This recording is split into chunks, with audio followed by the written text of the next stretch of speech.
Hello YouTube, this is the Elevator channel here, and this is my new Sony DSC-H20 camera. I'll explain a little bit about why I got this. The camera I used for still pictures, which was kind of an old, not very good Olympus FE310, died a few days ago, and I needed a new camera for stills. And I decided, since the ZI-6 has some issues with video, I would just get a slightly higher end camera that shoots pretty decent video, actually, much better than what the ZI-6 takes. I mean, as some of you may have seen in my videos, the ZI-6 has issues with low light, it blurs, it's grainy at some points. It's really only good for shooting video outside or in areas at a very high light. It's also difficult to hold, which I think probably hurt my videos pretty badly sometimes. So this should be a much better camera and will help me bring better content to the channel. So let's start the unboxing. I can find my scissors. Actually, I probably don't even need scissors. This doesn't look too hard to... And of course, I could be wrong. This little label up here.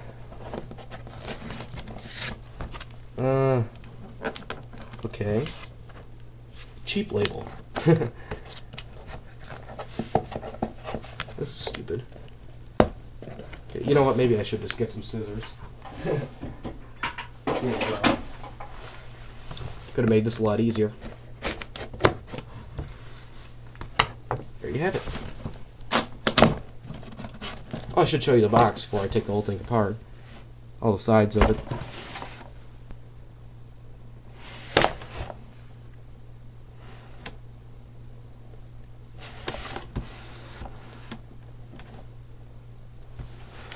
Okay. As we open the box, we're greeted by a limited warranty thing. Take this out. Now here's the software, which I hate using camera software. I can just use my own file system, just rip it right off the SD card.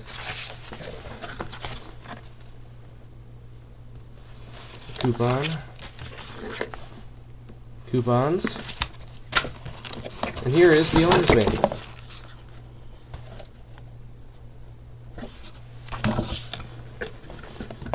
If your digital camera is not working properly, please do not return the product to the store. For customer support for your digital camera, and this says go to a website and call them. Okay, it looks like right here we have a battery charger. Nice for traveling. Prongs fold down. And also, I would assume that this is the battery. Oops. Almost knocked my camera over. And here's the camera itself in this rather ugly tan-colored bag. And there it is, a comparison to my hand. By the way, I do have a big hand, so it might make it look a little smaller than it is. This is definitely not a compact camera by any means. You can see it has a nice big lens on the front. Feels very well built. It almost feels like a old-fashioned film camera in some ways, like kind of a semi-vintage one that my dad has. Kind of reminds me of it. Looks very well built from here. I can see here there's shooting modes. Looks like zoom. On, off. And look at that nice big screen. Oops, I got a fingerprint on it already. That's not good.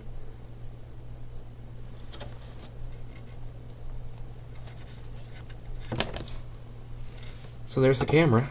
I'll put that down to the side, see if there's anything else in here to dig out. Here's a lens cap. One thing I noticed right away about this, doesn't seem that, maybe there is a way to attach it to the camera, because just having a lens cap hanging around, I mean, I'll probably lose that in the first day. So, oh, I see. It looks like you just use this little strap here.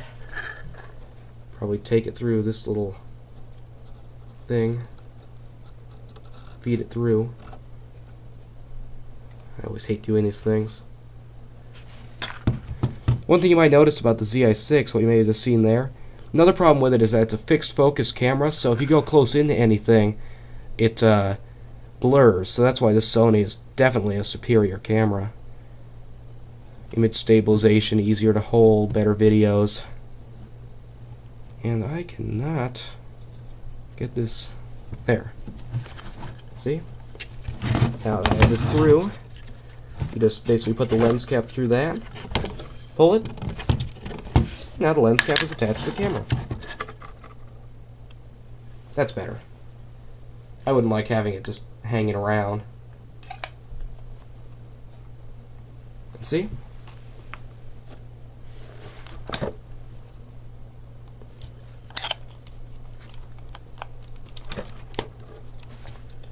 Looks very, very well built. Now also in this box you have a piece of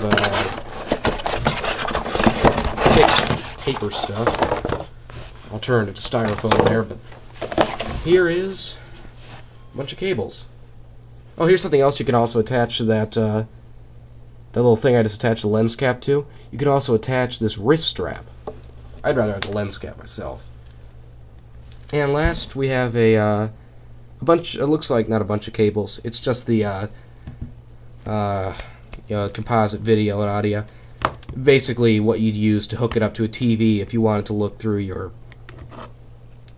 pictures and everything. Not quite sure what the USB cable's for on this. Oh, of course, it's connected to the computer. I was thinking this was just one cable, it must be two.